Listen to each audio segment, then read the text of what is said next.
Good morning students. बच्चों, कल का जो वीडियो था थोड़ा लेंथी ज़रूर था। कल वाला वीडियो था जो आपका रिफ्रैक्शन था। आशा करता हूँ आपने देखा होगा। ठीक है, कोई नहीं, मैं भी बनाऊँगा वो वीडियो। तो आज जो मैं आपको करवाने जा रहा हूँ बच्चों, देखिए, बहुत बार ये सोचिए, ये जो टॉपिक मैंने लिखा है, ये 95% टॉपिक इसमें से क्वेश्चन आ जाते हैं बच्चों। ठीक है, अच्छा है ये टॉपिक। ये जो न्यूमेरिकल क्वेश्चन आते हैं, क्वेश्चंस जो भी आते हैं इस चैप्टर में से बच्चों, ये इस टॉपिक पर आते हैं, न्यूमेरिकल आते हैं। ठीक है, और कई बार न्यूमेरिकल ना पूछ करके ये टॉपिक सीधा भी पूछ लेता है। देखिए है क्या बच्चों ये चीज़, ये बला क्या है, इसको हम पढ़ते हैं। तो क्वेश्चन क्या आएगा आपका क्वेश्चन में कि what is the new sign convention या Cartesian sign convention for spherical mirror. Cartesian sign convention for spherical mirror. तो इसका मतलब ये है बच्चों, आपको ये बताना है कि मिरर जो आपका कोई भी स्फेरिकल मिरर है उसमें जो ऑब्जेक्ट है यानी वस्तु है वो कहाँ रखनी है। ठीक है, उसकी डिस्टेंस जो मापेंगे वो पॉजिटिव कहाँ लेनी है, नेगेटिव कहाँ लेनी है। ठीक है, ऑब्जेक्ट की जो हाइट बनेगी वो पॉजिटिव कब लेनी है, नेगेटिव कब लेनी है। ठीक है, ये सारी चीज़ें हमें इसमें पता चलेगा बच्चों। ठीक है, ये कोई टॉपिक अजीब नहीं है, बस आपको करना क्या है, इस टॉपिक में दिमाग लगाना क्या है। इसमें क्वेश्चन सीधा ही पूछ लेता है कि what is the new sign Cartesian sign convention for spherical mirror. तो आपको न्यू स्फेरिकल साइन कन्वेंशन बताने के लिए सबसे पहले तो ये डायग्राम आपको दिमाग लगाना पड़ेगा। इसमें ज़्यादा मुश्किल नहीं है बच्चों, देखो कितना आसान है, मैं बता देता हूँ आपको। देखिए देखिए बच्चों, सबसे पहली चीज़ तो आपको ये देखना है, ये इधर ये डायग्राम मैंने बनाया है, ये दर्पण है, आपको कॉनकेव मिरर है ना ये। चलो स्फेरिकल मिरर कोई भी ले सकते हैं बच्चों। तो मैं आपको थोड़ी थोड़ी सारे जितने भी थोड़ी थोड़ी डिटेल से मैं आपको बताता जाऊँगा, ये सारे क्लियर होते जाएंगे। ठीक है, देखिए सबसे पहले तो चीज़ ये याद रखनी है, हमेशा जो वस्तु है ना बच्चों, जो ऑब्जेक्ट है वो हमेशा लेफ़्ट साइड में रखा जाता है। समझ में आ गया?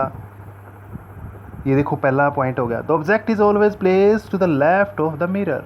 बस कंप्लीट है, समझ में आ गया? यानी जो भी ऑब्जेक्ट आप रखोगे वो लेफ़्ट साइड में रखोगे बच्चों।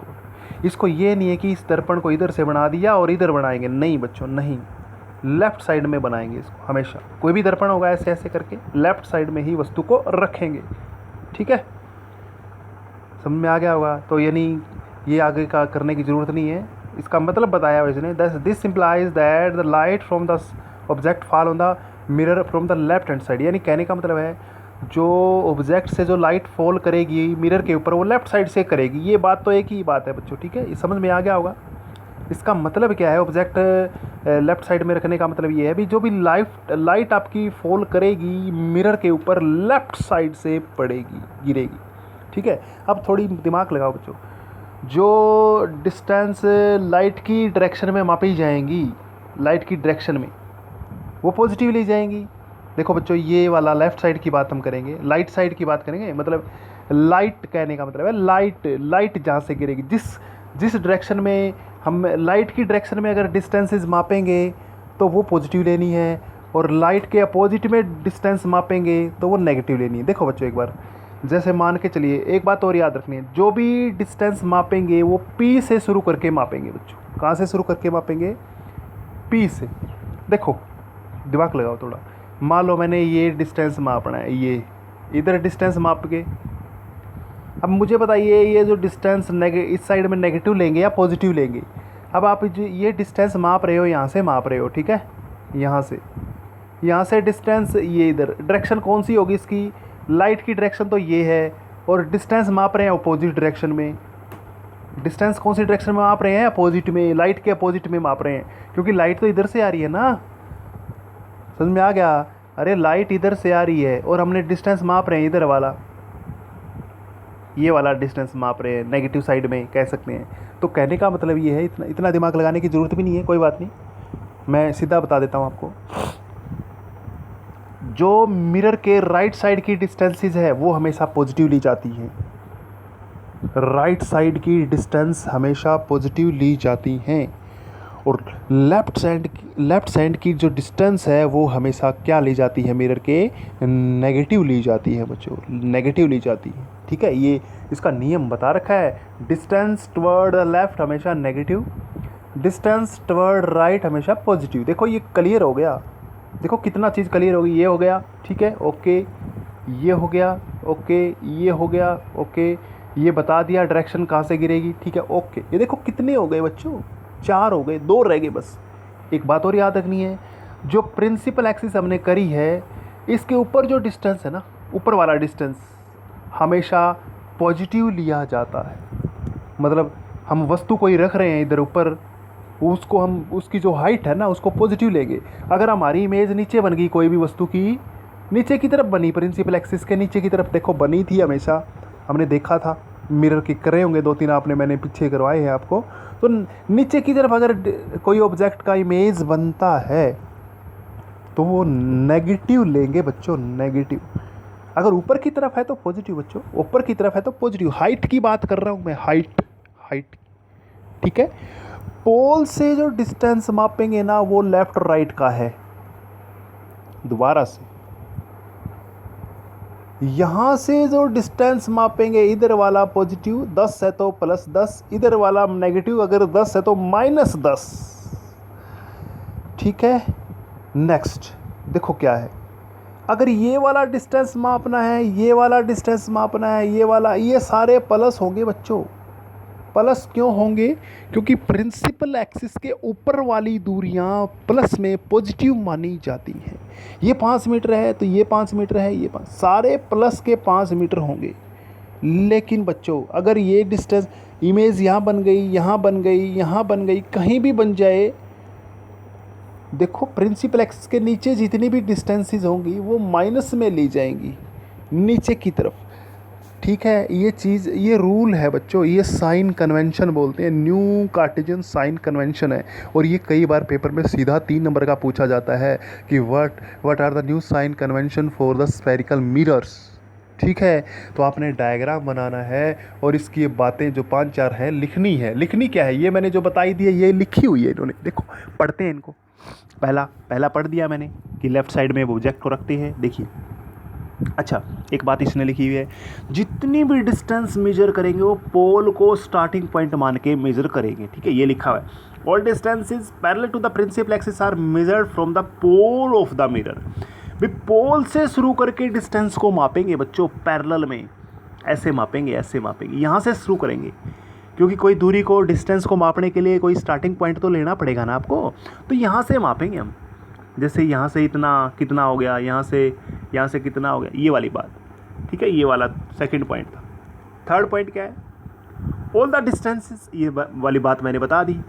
Major to the right of the origin, इस ओरिजिन से राइट साइड में, ये राइट है, अलोंग एक्स एक्सिस यानी ये वाला, are taken as positive. Simple सी बात है, राइट साइड में पॉजिटिव है। While those measured to the left of the origin, left में मानेंगे, ये नेगेटिव लेंगे।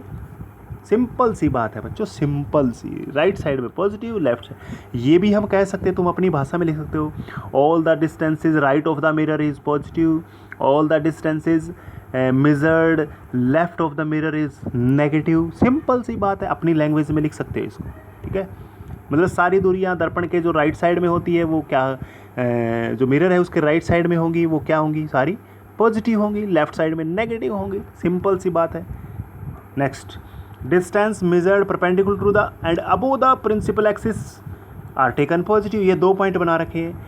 अरे जो डिस्टेंस प्रिंसिपल एक्सिस के अबोव माने जाएंगे, ये हाइट जो जिसकी है वो क्या लिए जाएंगे, वो पॉजिटिव लिए जाएंगे। और distance measured perpendicular to, perpendicular होना चाहिए बच्चों, ये ऐसे ऐसे टेढ़े मेढ़े नहीं लेने, 90 डिग्री वाली। सिंपल देखो, सिंपल ये वाला डिस्टेंस 10 मीटर का हो गया, ये वाला डिस्टेंस, ये नेगेटिव लिए जाएंगे, नेगेटिव नीचे की तरफ। तो डिस्टेंस मेजर टू परपेंडिकुलर होना चाहिए and below the principal axis, below का मतलब नीचे की तरफ लंबवत दूरियां सारी क्या ली जाती हैं, नेगेटिव ली जाती हैं। बच्चों ये सिंपल सा है, इसमें रटने की ज़रूरत नहीं है, बस थोड़ा सा दिमाग लगाओगे तो आपको क्लियर हो जाएगा। डायग्राम को बनाओगे और ये वैसे तो ये बात लिख दोगे तो इतने में आपको समझ आ जाएगा कि लिखा क्या है ये, ठीक है। इसी को ही एक्सप्लेन कर लेना है आपने, ठीक है। चलो नेक्स्ट टॉपिक करते हैं, बहुत बार इसी के ऊपर आएगा ये, ठीक है। इसी से संबंधित हम कर रहे हैं मिरर फॉर्मूला बच्चों। मिरर फॉर्मूला बहुत बार पूछे जाने वाला क्वेश्चन है। What is the mirror formula? देखिए मिरर फॉर्मूला होता है 1/v + 1/u = 1/f। बहुत बार आता है बच्चों, बहुत बार भी मिरर फॉर्मूला क्या है। और इसके ऊपर बच्चों मैंने आपको बताया था कि न्यूमेरिकल करेंगे कल, न्यूमेरिकल करेंगे इनके ऊपर कल आते हैं ये पेपर में आते हैं बच्चों न्यूमेरिकल भी, ठीक है। तो अच्छे से इस फॉर्मूले को याद कीजिए, 1/v + 1/u = 1/f। अब मैं आपको बता देता हूँ v, u और f क्या क्या चीज़ें हैं। देखिए v जो है बच्चों, सॉरी u है जो बच्चों, u जो माना जाता है वो ऑब्जेक्ट का डिस्टेंस होता है पोल से। पोल से ऑब्जेक्ट का डिस्टेंस, यहाँ से जो वस्तु रखेंगे उसकी दूरी मानी जाती है, ये u होती है बच्चों। क्या मानी जाती है? u। तो अब मुझे बताओ, ऑब्जेक्ट जो रखा जाता है हमेशा लेफ़्ट साइड में रखा जाता है तो u हमेशा नेगेटिव होगा। अगर ये कह देगा कि कोई वस्तु 50 सेंटीमीटर दूर रखी हुई है तो u = -50 लिखेंगे हम, क्योंकि u हमेशा क्या होता है, लेफ़्ट साइड में रखा जाते हैं तो वस्तु को, तो लेफ़्ट साइड में तो माइनस लिखेंगे इसको, ठीक है। नेक्स्ट देखिए v क्या है? प्रतिबिंब का डिस्टेंस पोल से। मान लीजिए प्रतिबिंब यहाँ बन गया तो यहाँ से दूरी कितनी है, इसकी दूरी मापते हैं बच्चों, हाइट की बात नहीं कर रहा मैं, दूरी। लेफ़्ट साइड में अगर ऑब्जेक्ट बन गया तो उसकी दूरी नेगेटिव लेंगे, अगर मान लो राइट साइड में बना तो आपको पॉजिटिव लेंगे। आपको पता है राइट साइड में तो सीधा बनता है, लेफ़्ट साइड में उल्टा बनता है, ये तो हमने करे थे, है ना। अगला ये f क्या है? Focal length. f से पोल की दूरी को बोलते हैं, ये मैंने आपको पहले भी कराया था, फोकल लेंथ, ठीक है।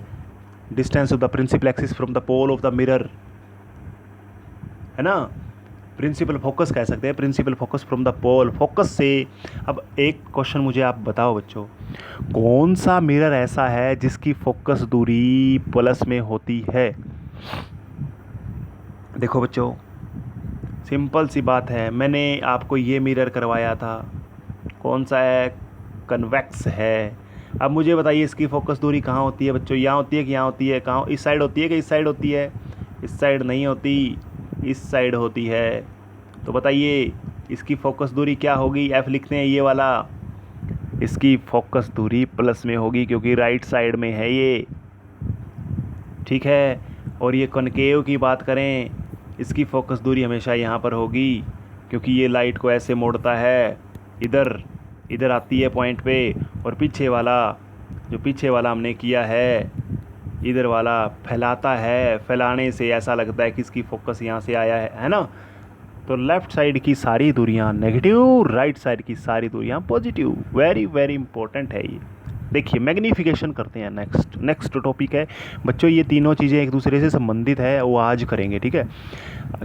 कल न्यूमेरिकल करेंगे इसके, फिर हम जो कल मैंने जो वीडियो भेजा था, ठीक है, ग्रीन बोर्ड वाला, यानी ग्रीन बोर्ड में जो समझा रहे थे, अच्छा वीडियो है, आपने देखा होगा। तो बच्चों उसको मैं, कोई बात नहीं, मैं भी बनाऊंगा उसका वीडियो। देखिए इसमें मैग्नीफिकेशन की बात हम करते हैं। मैग्नीफिकेशन का मतलब होता है बच्चों कि जो हम जो वस्तु का प्रतिबिंब बना रहे हैं वो साइज़ क्या है उसका, बड़ा बनेगा, छोटा बनेगा, कैसा बनेगा। वस्तु का प्रतिबिंब है वो बड़ा बनेगा, यानी इमेज जो है ऑब्जेक्ट की वो बड़ा कितना बनेगा, छोटा बनेगा, कैसे पता लगेगा? तो ये हमें m बताएगा बच्चों। m लिखते हैं, m से डिनोट करते हैं मैग्नीफिकेशन को। सिंपल सी बात है, मैं बता देता हूँ इसको, देखो कॉमनली सिंपल सी, it is the ratio of height of the image to the height of the object. मतलब ये है बच्चों, अगर वस्तु जो है ऑब्जेक्ट है उसकी इमेज कितनी ऊंची बनी, उसकी हाइट, और वो वस्तु खुद कितनी ऊंची थी उसकी हाइट नीचे लिखते हैं, तो ये क्या बन जाता है? Height of the image, height of the object, इसको हम बोलेंगे मैग्नीफिकेशन। और बच्चों एक फॉर्मूला और है m का, एक तो मैंने बता दिया h डैश बटे h, एक फॉर्मूला और है माइनस v बटे u, ये फॉर्मूला भी होता है। दोनों फॉर्मूले हैं किसके बच्चों, किसके फॉर्मूले हैं दोनों के दोनों, ये दोनों के दोनों मैग्नीफिकेशन के फॉर्मूले हैं। और मैग्नीफिकेशन का अगर हम सीधा न्यूमेरिकल बेस पे अगर हम ये कहें कि इसकी क्या डेफिनेशन है, it is the ratio of height of the image to the height of the object, height of the image to the height of the object, it is the ratio of, ऐसे लिखेंगे, ठीक है। तो simple सी बात है बच्चों, दो फॉर्मूले हैं इसके, एक तो माइनस वी बटे यू होता है और एक एच डैश बटे एच होता है। ये कई बार पूछने लग जाता है बच्चों। अब मुझे बताइए, देखो ये वस्तु की इमेज है और ये वस्तु है, अगर दोनों 10-10 मीटर की हैं, दोनों 10-10 मीटर की हैं तो वैल्यू कितनी आएगी, 1 आएगी। इसका मतलब अगर m हमारा 1 आ जाता है तो जो आकार होगा वस्तु का, जो साइज़ होगा इमेज का बच्चों, वो बराबर होगा बच्चों, क्योंकि 10-10 बना है ना, बराबर ही होगा। 10-10 आएगा, 10-10 बटे 10 बटे 10, 50 बटे 50, 40 बटे 40, सारे एक ही कटे, एक से एक ही कटे जाएगा ना, एक बच जाएगा बस। तो इसका मतलब दोनों आकार बराबर होंगे तो क्या होगा, m की वैल्यू 1 आएगी, ठीक है। जब ना छोटा बने ना बड़ा बने तो m की वैल्यू क्या आएगी, 1 आएगी, है ना। अब आपको पता है C पे सेम बना था ना, C पे सेम, तो सेम आकार का बना है तो C पे जो बनाएंगे तो वो बराबर बनेगा। और एक वेरी वेरी इंपॉर्टेंट चीज़ आपको याद रखनी बच्चों, अगर m की वैल्यू 1 से बड़ी आती है, नहीं पॉइंट की बात करते हैं बच्चों, 1.1, 1.2, 1.3, 1.4, 2.3, ये प्लस में हो या माइनस में हो बच्चों, ये सारी प्लस में हो या माइनस में, प्लस में हो या माइनस में, समझ में आ गया।